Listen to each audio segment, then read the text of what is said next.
That's right, Tara. It's antifreeze, which, as I learned today, is not only poisonous for family pets, but it also has a sweet taste, meaning animals would be more inclined to lick it up off the garage floor.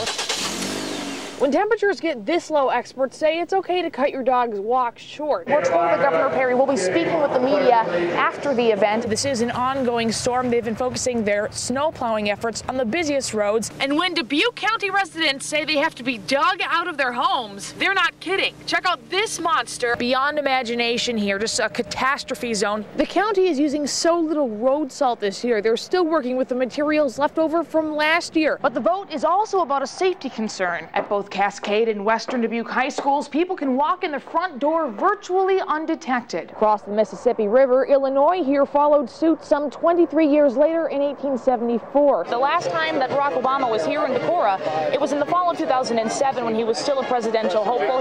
The kids even woke up out their sleep and they were screaming because it was just so loud. Some residents of Dubuque's historic Bishop Block apartments got a rude awakening. When a little after 8 p.m., a bolt of lightning struck this spire-like structure on their building. It was really loud, you can feel it, it shook the whole entire apartment on the second floor. Sending a shower of bricks tumbling to the street below. If you look up right there, you can see the crack. The whole building just shook, all of us jumped off the couch straight to the windows, what's going on? And this is what happened. I was like, holy crap. I mean, what else could it do to the building? Is it stable? Or, you know what I mean? Is it safe to live here since we still smell the smoke? In the hallways, you could smell electrical wire was burning. So the firefighters had everybody go down the hallway or whatnot. Even half a block away, the lightning hurt the Okie Dokie convenience store and gas station, its owner said, temporarily cutting off the gas pumps and credit card services. All night, officials have been responding to calls of flooded roads, lightning strikes, and fire alarms. Fortunately for the tenants of this building at 90 Main, officials declared the structure safe to re-enter and get a good night's sleep. I am going to sleep wonderful. I'm not going to be able to sleep. In Dubuque, Becca Habegger, Iowa's News Channel 7. As 5-year-old Diesel Fueling and his mom know, heroes don't have to be graceful or grown up.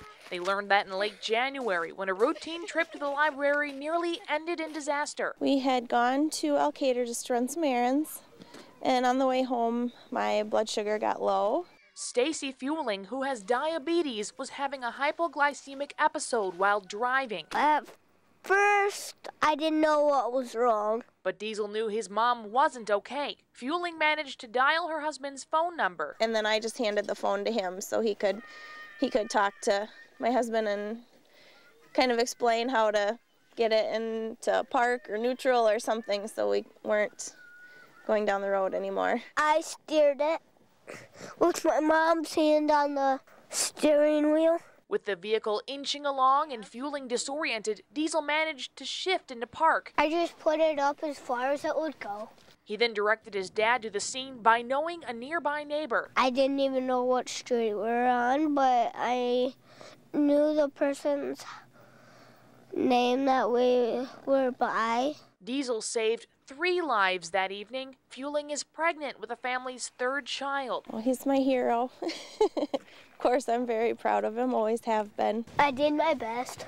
In Monona, Becca Habegger, Iowa's News Channel 7. Is this yours or is this yours?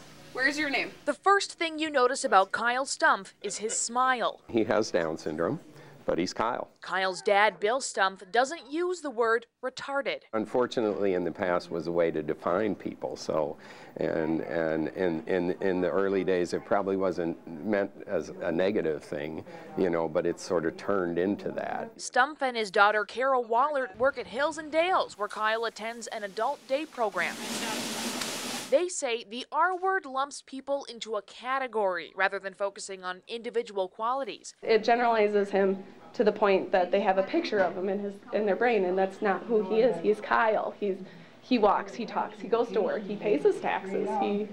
He is a person that, he's my brother. If you sign this, you're pretty much pledging to end the derogatory use of the word retarded on Loras campus. Throughout this entire week, students at Loras College are spreading the word to end the word. I think it's one of the most hurtful words in the English language.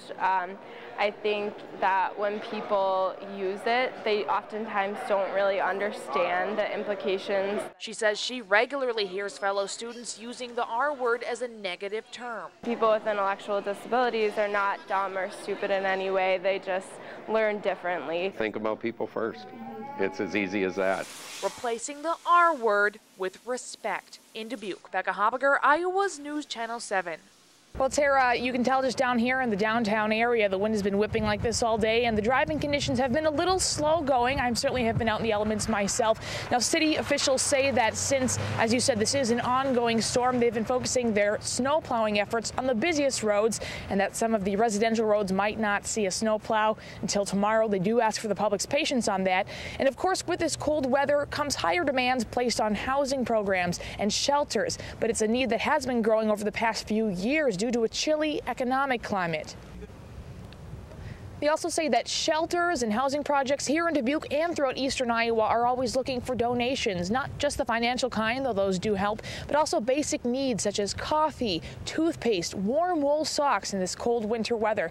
And of course, they could always use some volunteer time. One of them said that the best way to learn about homelessness is to volunteer with these shelters. Live in Dubuque, Becca Habegger.